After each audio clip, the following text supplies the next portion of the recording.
Chapter 29, Hatching a Plan. As Marvin huddled there, inches from Durer's tiny masterpieces, a thin, sharp prick of resolve began to form inside him. He had to do something. But what? There had to be some way to stop this terrible theft. If only James were here. He needed his friend's help now more than ever. Marvin scurried down the table leg and across the rug to the desk. Swiftly, he climbed up and crossed its smooth expanse to the window ledge. The glass panes were filmy with the winter grit, but Marvin could see the length of the street quite clearly. It was a tree-lined block with handsome brick and stone townhouses on either side, interspersed with shops and restaurants. Not dissimilar to the Pompadays' own neighborhood, Marvin thought, so perhaps they were still on the Upper East Side somewhere. This notion comforted him, even though a few city blocks would be a month's journey from a beetle's perspective.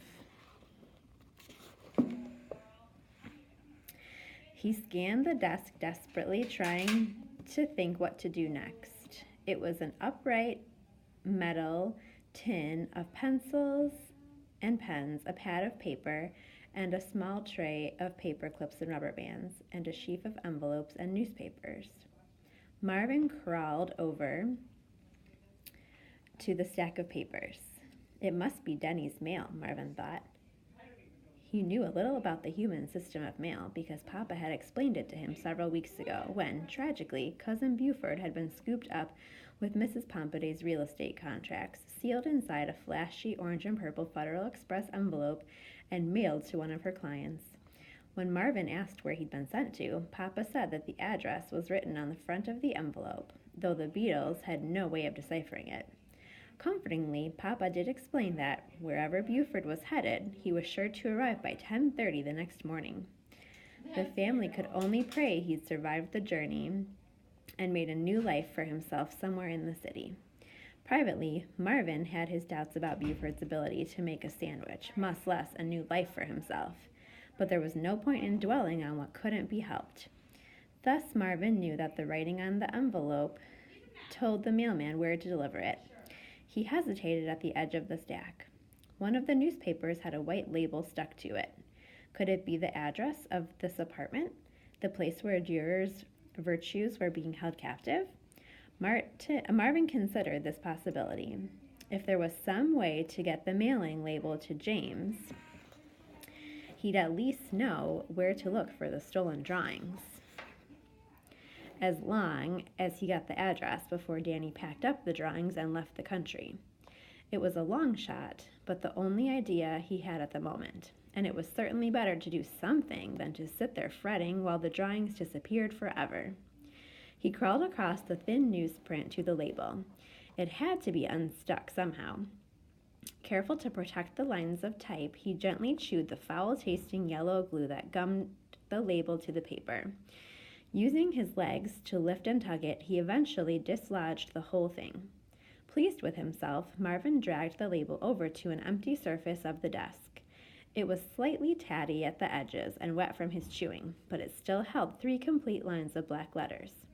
He spread it flat and set about meticulously folding and rolling it, exactly as he did with his blanket and towel whenever the Beatles went camping. When he'd reduced the label to a tidy bundle that was about as long as he was, he scanned the desktop for something to tie it with.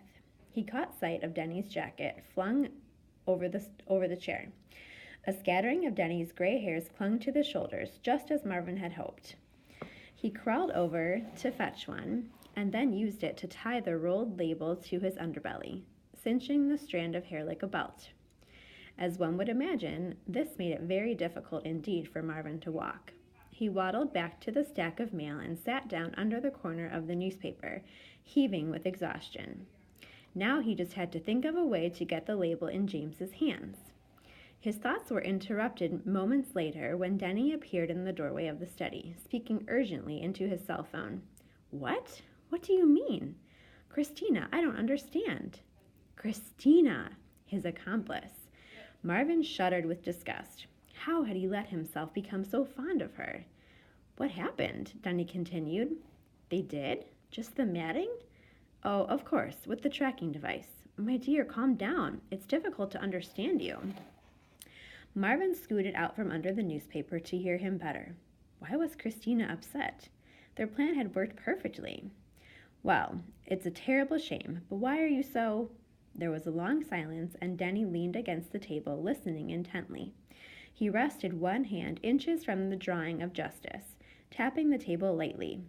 Suddenly, he sucked in his breath. No, the real juror? Christina, you must be mistaken. Marvin scooted out from under the pile of mail, thoroughly bewildered.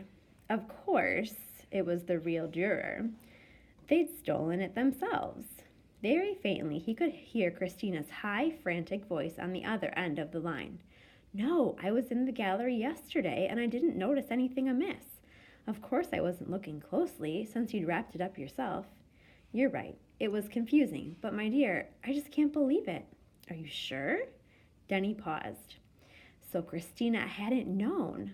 So many feelings raced through Marvin that he barely remembered to hide himself when Denny walked towards the desk to get his coat. In the shadow of the newspaper, he slumped in relief. Christina was not involved. Her love for the drawings was real. Her friendship with James and Carl was true. Yes, I'll come over at once, Denny said. I need to see this for myself. Marvin could hear another flood of tinny commentary through the phone, and Denny waited, one hand on his coat. It's too much to contemplate. That fortitude would be gone now, too. Denny paused in heavy silence, but the idle movements of his fingers over his coat betrayed him. Marvin twitched, furious. What an act this was. If you're right, I must contact my director and the Getty's Board of Trustees as soon as possible, of course. Marvin could hear the anguished tones of Christina's response and remembered that fortitude had been on loan from Denny's museum. It didn't even belong to the Met. That would make Christina's horror and guilt all the more keen, he knew. Denny listened for a minute, then said, No, I saw the care you took. I was there with you. You mustn't be so hard on yourself, Christina. To be completely frank, I still don't understand how it could have happened. James's likeness was remarkable, but you're certain the original is gone? Oh, what a liar he was. Marvin could barely contain himself. Yes, I'm so sorry, my dear. It's just unthinkable. Have you notified museum personnel? The police? Denny waited. All right, that makes sense. I'll come immediately and we'll do it together. Perhaps you're mistaken after all, Christina. Oh, James is there now? He frowned slightly. He did? Yes, I see. Marvin felt a wave of gratitude sweep through him. James was there. If only he could get to James, he would figure out how to explain everything. There had to be a way to save Driver's lovely masterpieces before they were lost forever. I'll meet you in your office in 20 minutes, Denny continued. We'll speak to your director together. He clicked off his phone and reached for his jacket. This was his chance, Marvin realized. As Denny gathered his coat from the chair, Marvin ran awkwardly to the edge of the desk, careful not to bump the rolled label that was affixed to his belly, and dove straight through the air toward one sleeve. His body was much heavier than usual, and he barely reached his target. Desperately pedaling his legs, he clutched the fabric just as Denny yanked the jacket over his shoulders. Denny turned to the table, smiling down at the drawings. And now, ladies, I can't very well leave you out in the open for anyone to see. He strode over to the studies closet and removed the briefcase and a fistful of packaging materials. Very gently, with surgical precision, he set about wrapping the drawings in protective paper and layering them flat inside the briefcase. Small as they were, they fit quite easily. Then he clicked the briefcase shut and returned it to the closet. Marvin watched in silent dread. He could only pray that this was not the last view he'd have of justice, fortitude, prudence, and temperance. A minute later, he found himself clinging to the jacket sleeve as Denny hurried out the door to the Met. Chapter 30. With the Help of a Friend.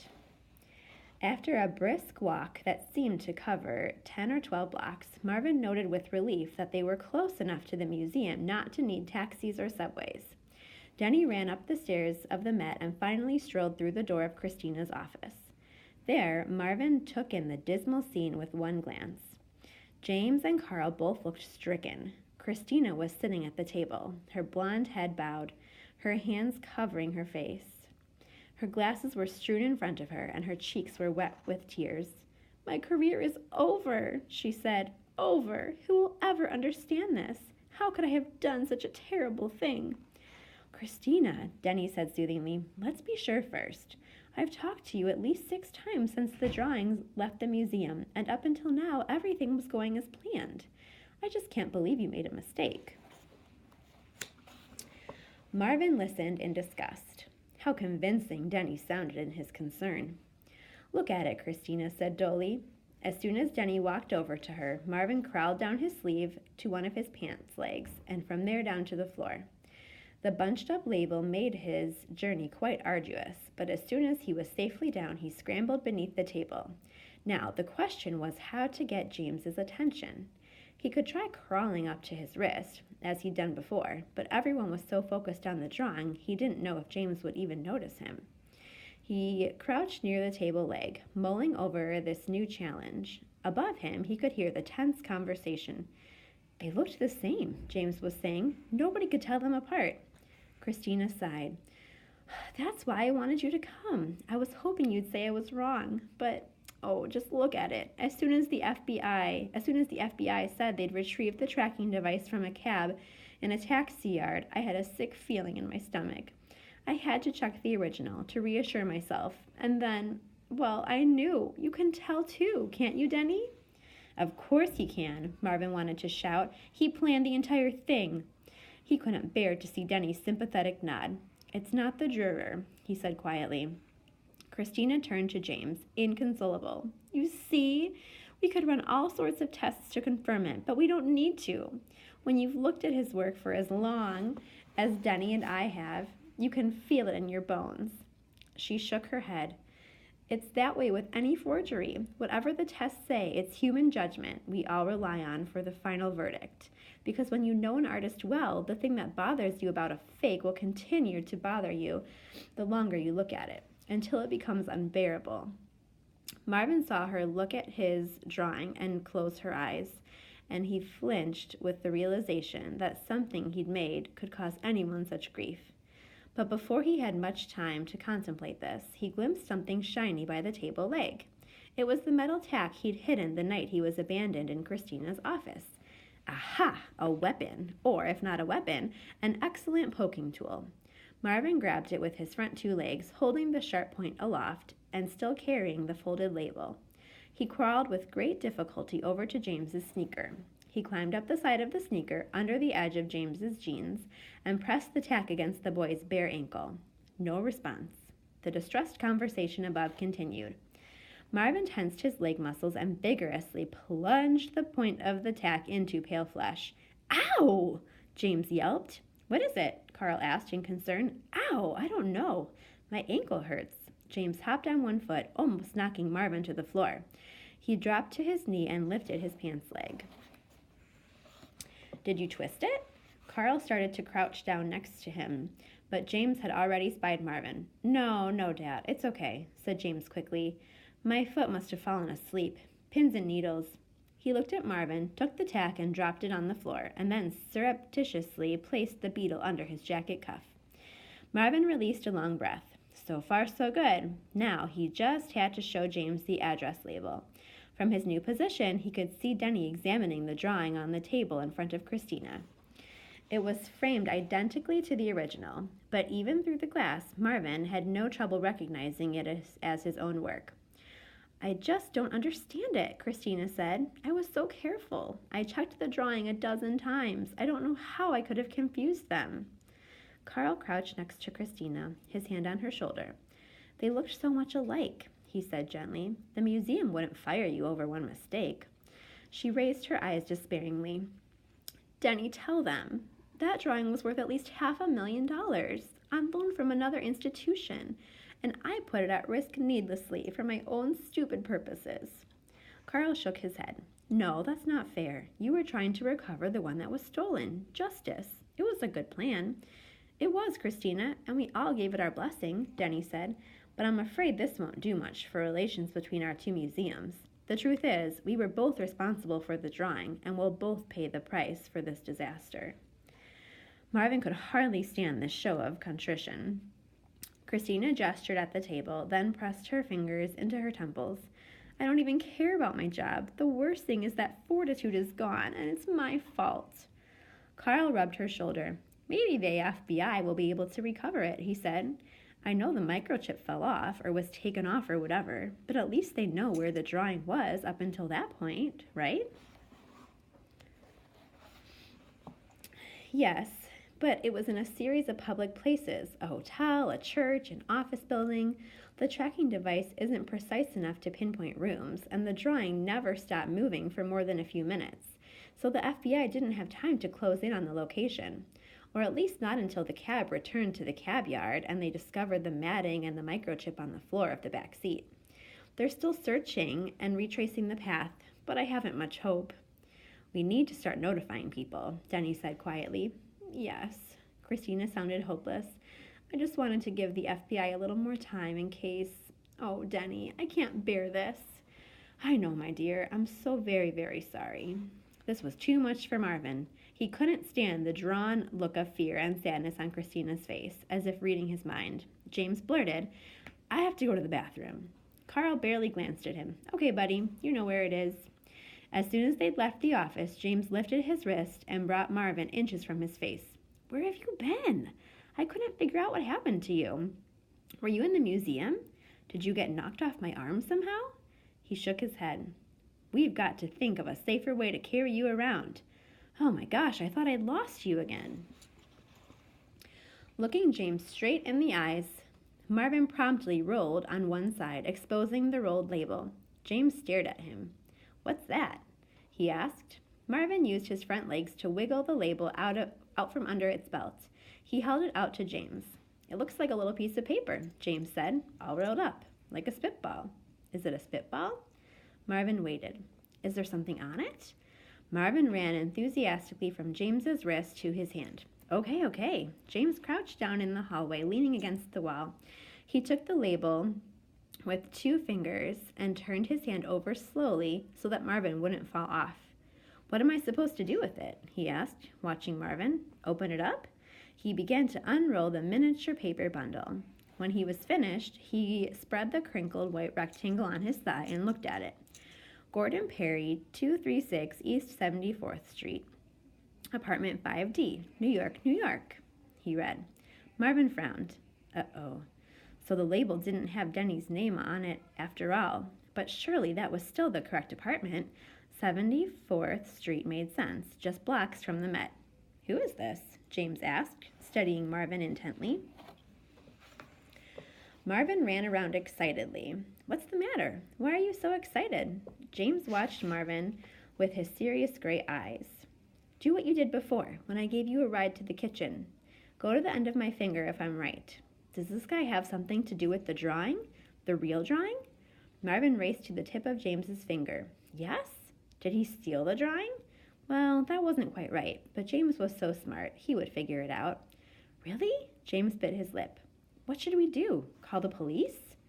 Marvin retreated to the middle of James's knuckle. No, that wouldn't work. The police would have no idea what to do with this information and no reason to believe it mattered. James looked at the label, his brow furrowing. I don't know, little guy. Marvin ran to the tip of James's finger and stretched his legs out over the air. You want me to take you somewhere? Where? Marvin waved his legs frantically. Okay, I get it. Where? To this address? Good for James. Marvin knew he would understand. He stayed at the tip of James's finger, waving 2 legs in the air. But what if this guy is the thief? Marvin continued to thrust himself forward into space, willing James to get up on his feet and in motion. James cast a sideways glance at Christina's door. Should I tell them? Alarmed, Marvin crawled back to James's knuckle. He could only imagine what would happen if Denny found out they were on their way to the place where Dürer's masterpieces lay hidden. No? James sighed. I guess you're right. They won't understand, and then they won't let me go. He stood up, thinking, okay, look, it's not far from here. My dad will totally freak out, so we can't be gone long. I don't even know what you want me to do, but maybe you can show me when we get there. Marvin returned delightedly to his fingertip. James looked down at him anxiously. Is this going to be dangerous? That sounded so similar to something Marvin himself would say to Elaine that he almost smiled, despite his jangled nerves. As long as Denny was there at the museum, they were safe, he hoped. He looked up at James, not knowing how to respond. Getting to the apartment was only half the battle, Marvin knew. Then he had to figure out a way to get James to the drawings. Clutching the label in his fist, James scrambled to his feet, tucked Marvin under the cuff of his jacket, and ran down the hall toward the exit.